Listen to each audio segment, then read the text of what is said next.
Hello everyone. In this class we are discussing the theory of interference. Okay. So here we are considering two waves of amplitudes EA and EB. ഈ രണ്ട് ആംപ്ലിറ്റ്യൂഡുള്ള രണ്ട് waves consider ഇഎയും ഇബിയും രണ്ട് ആംപ്ലിറ്റ്യൂഡുകളുള്ള same frequency ഉള്ള രണ്ട് waves consider ചെയ്തു. അപ്പോൾ ഈ രണ്ട് വേവ്സുമാണ് സൂപ്പർ ഇമ്പോസ് ചെയ്യുന്നത് അല്ലെങ്കിൽ ഓവർലാപ്പ് ചെയ്യുന്നത്. ഓവർലാപ്പ് ചെയ്യുമ്പോൾ അതിൽ ഇൻറ്റൻസിറ്റിക്ക് എന്ത് മാറ്റമാണ് സംഭവിക്കുന്നത്? നമ്മൾ രണ്ട് എക്സ്ട്രീം കേസ് മാത്രമേ പറഞ്ഞിട്ടുള്ളൂ. അതായത് ഫേസ് ഡിഫറൻസ് 0 ആണെങ്കിൽ അല്ലെങ്കിൽ പാത്ത് ഡിഫറൻസ് 0 ആവുന്ന കേസും പാത്ത് ഡിഫറൻസ് λ/2 ഓർഡറിലാവുന്ന കേസുമാണ് മാത്രമേ പറഞ്ഞിട്ടുള്ളൂ. അല്ലെങ്കിൽ പൈ ഓർഡറിലാവുന്ന കേസിൽ മാത്രമേ പറഞ്ഞിട്ടുള്ളൂ. ഇൻ ബിറ്റ്വീൻ ഫേസ് ഡിഫറൻസ് വന്നു കഴിഞ്ഞാൽ അല്ലെങ്കിൽ ഇൻ ബിറ്റ്വീൻ പാത്ത് ഡിഫറൻസ് വന്നു കഴിഞ്ഞാൽ വാട്ട് വിൽ ഹാപ്പൻ? അപ്പോൾ ആ ഒരു ആംഗിളിനനുസരിച്ച് ഫേസ് ആംഗിളിനനുസരിച്ച് എന്ത് മാറ്റമാണ്, എന്താണ് ഇൻ്റർഫറൻസ് റിസൾട്ടൻറ്റ് എഫക്റ്റ് ഉണ്ടാവുക എന്നാണ്. ഈ റിസൾട്ടൻറ്റ് വേവിൻ്റെ ആംപ്ലിറ്റ്യൂഡ് എന്തായിരിക്കും, ഇൻറ്റൻസിറ്റി എന്തായിരിക്കും എന്നാണ് ചെക്ക് ചെയ്യുന്നത്. അപ്പോൾ അതാണ് നമ്മൾ ഈ ഇൻ്റർഫറൻസ് തിയറിയിൽ പറയുന്നത്, തിയറി ഓഫ് ഇൻ്റർഫറൻസിൽ പറയുന്നത്. അപ്പോൾ ഇവിടെ നമ്മൾ രണ്ട് വേവ്സ് കൺസിഡർ ചെയ്യുന്നു. ഓഫ് സെയിം ഫ്രീക്വൻസി ഡിഫറെൻറ്റ് ആംപ്ലിറ്റ്യൂഡുള്ള രണ്ട് വേവ്സിനെ കൺസിഡർ ചെയ്യുന്നു. First wave have amplitude EA and the second wave have amplitude EB. And these are sinusoidal waves. So we can represent a sinusoidal wave like this. Let EA is equal to E1 sin omega t, where omega is the angular frequency of that wave and E1 is the maximum amplitude of the first wave, and the other wave, let us take it as EB. EB is equal to E2 sin omega t plus delta.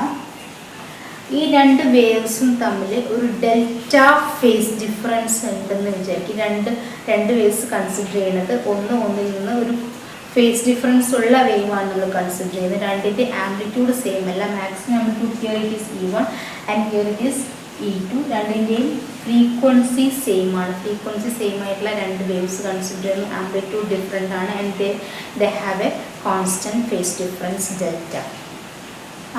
So according to superposition principle, let ER be the resultant amplitude is equal to EA plus EB, and let us add this equation 1 and equation 2. It is E1 sin omega t plus E2 sin omega t plus delta. This is sin A plus B. We can expand this term as sin A plus B, sin A cos B plus cos A sin B. So which is equal to E1 sin omega t plus E2 into sin omega t cos delta plus cos omega t sin delta. Sin A plus B.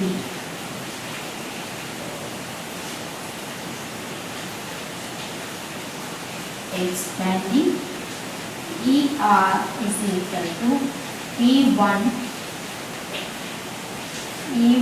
plus E2 cos delta sin omega t. Since E1 sin omega t is a constant term, taking these two terms sin omega t plus E2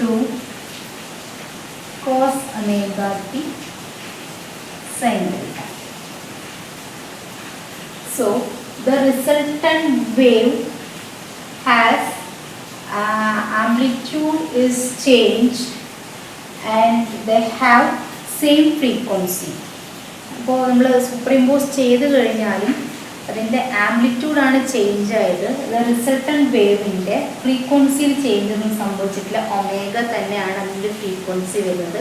അപ്പോൾ overlap ചെയ്ത് കഴിഞ്ഞാലും ഫ്രീക്വൻസിക്ക് മാറ്റമൊന്നും വരുന്നില്ല. Frequency same ആണ്, പക്ഷെ ആംപ്ലിറ്റ്യൂഡാണ് change ആയത്. Let us take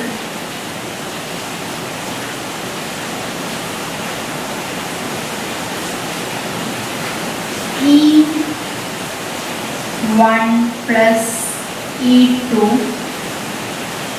plus E2 cos delta is equal to cos phi. Let us take E1 plus E2 cos delta is equal to cos phi. Mathematical convenience ന് വേണ്ടിയിട്ടാണ് ഇങ്ങനെ ചെയ്തത്. And E2 sin delta is equal to E cos phi, and E2 sin delta is equal to E sin phi, where E is the amplitude of the resultant wave and phi is the new initial phase change. So to get E എന്താണ്, E ആണ് amplitude. E എന്താണെന്ന് കിട്ടാൻ വേണ്ടി നമ്മൾ ചെയ്യുന്നത് equation 1 and equation 2 squaring and adding. Equation 1ഉം 2ഉം separate square ചെയ്തിട്ട് ആഡ് ചെയ്ത് കൊടുക്കാം. Squaring and adding we will get E square cos square phi plus sin square phi, which is equal to E1 plus E2 cos delta square plus second E2 square sin square delta.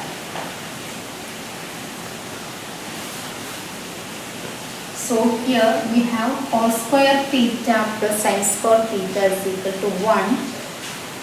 So E square into 1 is equal to, this is A plus B whole square. So A square plus B square plus 2AB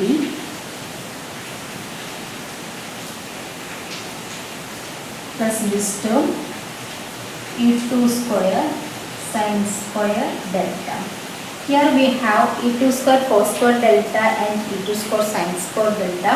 You will get E2 square, since sin square delta plus cos square delta is equal to 1. So E square is equal to E1 square plus E2 square plus 2E1 E2 cos delta. This is the amplitude of the resultant wave. The amplitude is equal to E square is equal to E1 square plus E2 square plus 2E1 E2 cos delta. The third term is known as interference term.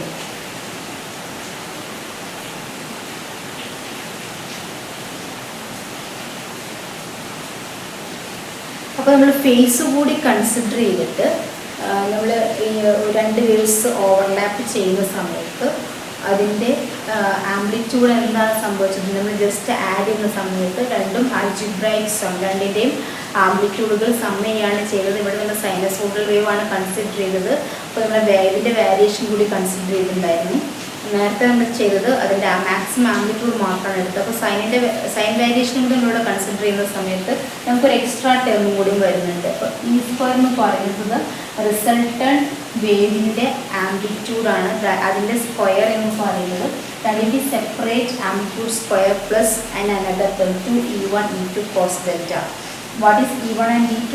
E1 is the maximum amplitude of the first wave and E2 is the maximum amplitude of the second wave.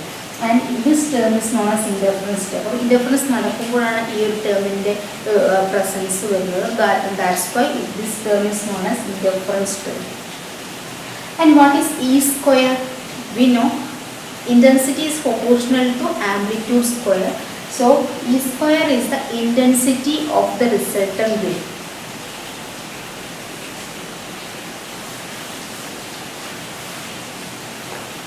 So we can write intensity is equal to epsilon 0 C E square, where epsilon is the permittivity of the medium and C is the velocity of the light and E is the amplitude square of that wave. So E square is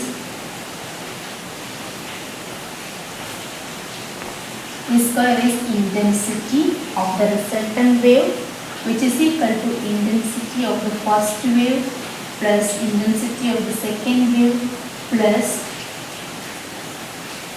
2 into root I1 root I2 cos delta. What is I1 and I2? E1 square is I1, intensity of the first wave, and E2 square is equal to the intensity of the or proportional to the intensity of the second wave. So E2 square we can write it as I2, and E1 is I1 is equal to E1 square and I2 is equal to E2 square. Therefore E1 is equal to, from this E1 is equal to root I, and from this E2 is equal to root I2. That's what I written here.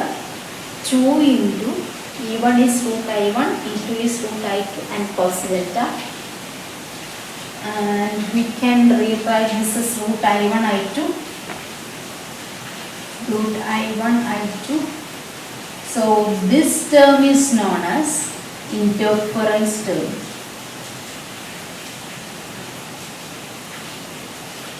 For intensity ഇങ്ങനെയാണ് vary ചെയ്യുന്നത്. രണ്ട് ഇന്റൻസിറ്റികൾ sum plus and another term 2 into root I1 I2 cos delta.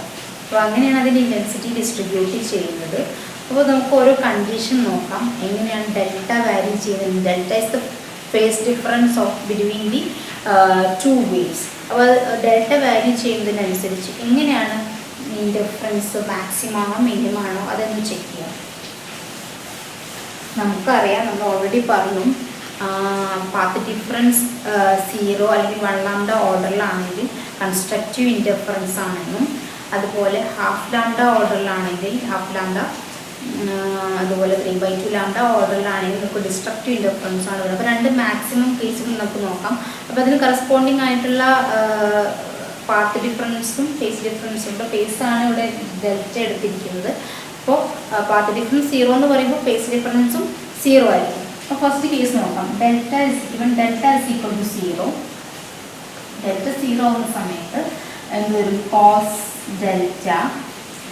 Delta is equal to 1. cos 0 is equal to 1 വരും. Therefore the intensity is equal to I1 plus I2 plus 2 into root I1 I2. Cos delta is equal to 1. And when both waves have same amplitude ആണെങ്കിൽ അവരുടെ ഇൻറ്റൻസിറ്റിയും same ആയിരിക്കും. അപ്പോൾ നമുക്ക് I1 is equal to I2 is equal to I0 when both waves have same amplitude. അല്ലെങ്കിൽ I1 is equal to I2, ഒരു I0 വേണ്ടപ്പോൾ value എടുക്കാം. അങ്ങനെയാണെങ്കിൽ I is equal to 2I0 plus 2I0 വരിക. root I0 ഒരു I0 square വരും, ഒരു I0. അങ്ങനെ intensity is 4I0 എന്നത് which is the maximum value. അപ്പോൾ ഇവിടെ മാക്സിമം വാല്യൂ കിട്ടണമെന്നുണ്ടെങ്കിൽ നമുക്കൊന്ന് ഇവിടെ I0 ടേമിൽ എഴുതി കഴിഞ്ഞാൽ നമുക്ക് ഈ ഇക്വേഷൻ എന്ന് വരും. I is equal to I0 or 2I0 plus 2I0 cos delta എന്ന് വരും. അപ്പോൾ cos delta 1 ആയതുകൊണ്ടാണ് നമുക്ക് 4I0 എന്ന്. ബാക്കി കോസ് ഡെൽറ്റ വാല്യൂസിനനുസരിച്ച് ഈ കോസിൻ്റെ വാല്യൂ ലെസ് ദാൻ 1 ആവും. മാക്സിമം വാല്യൂ ആണ് 1. സോ ഈ 4I0നേക്കാൾ കുറയും ബാക്കി ഇൻറ്റൻസിറ്റി. അപ്പോൾ ഈ ഡെൽറ്റ മാറുന്നതിനനുസരിച്ച് ഇൻറ്റൻസിറ്റി കുറയും. മാക്സിമം ഇൻറ്റൻസിറ്റി 4I0 ആണ് വരുന്നത്. ഇനി നമുക്ക് അടുത്ത എക്സ്ട്രീം കേസ് എടുക്കാം. This is the path difference when the path difference is equal to 0 or phase difference is equal to 0. When the phase difference is equal to pi ആണ് phase difference എങ്കിൽ, അതായത് λ/2 path difference ഉണ്ടെങ്കിൽ ആ case ഒന്ന് check ചെയ്യാം.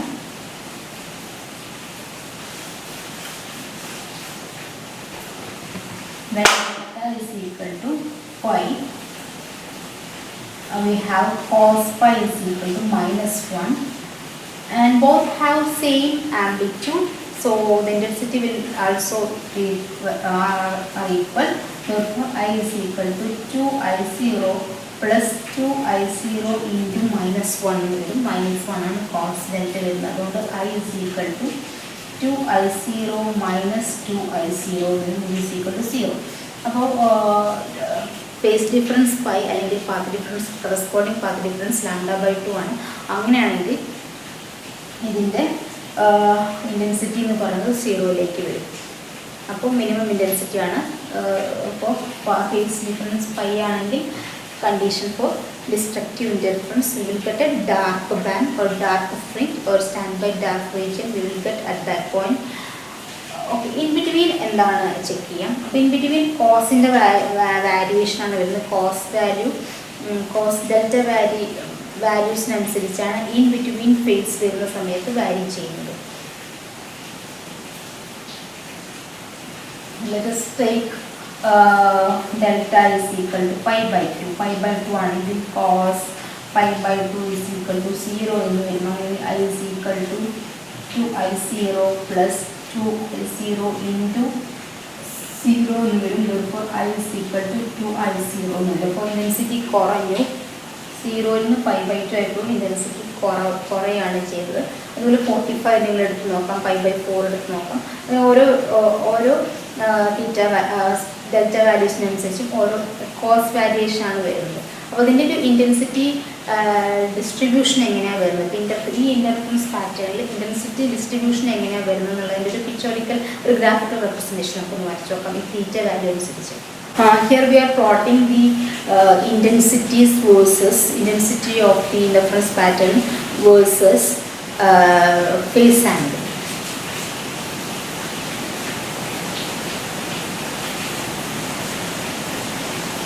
Zero,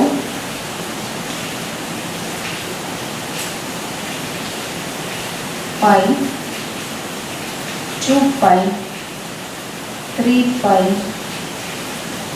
4 pi, etc. Here we have minus pi, minus 2 pi, minus 3 pi, minus 4 pi, etc.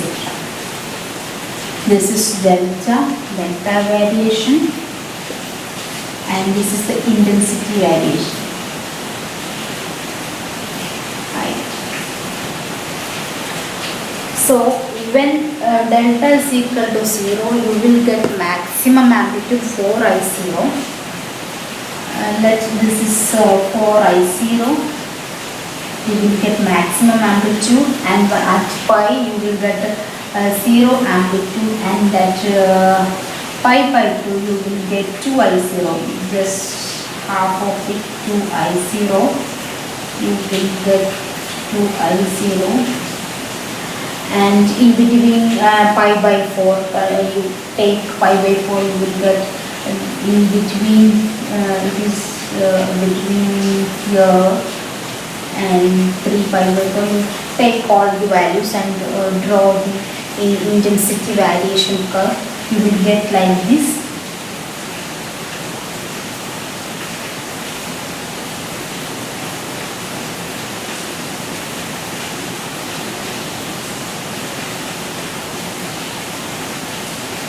And negative side also like this.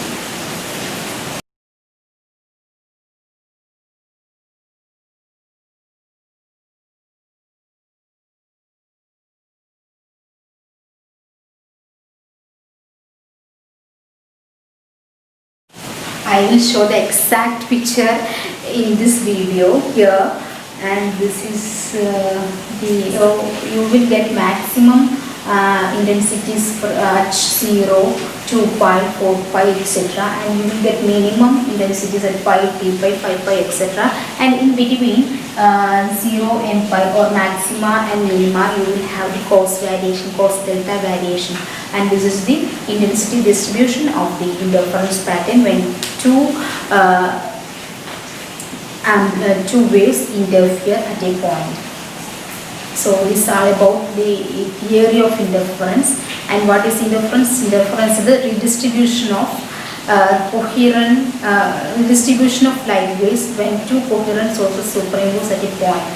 Okay, let's stop this session and we'll continue the interference in the next session.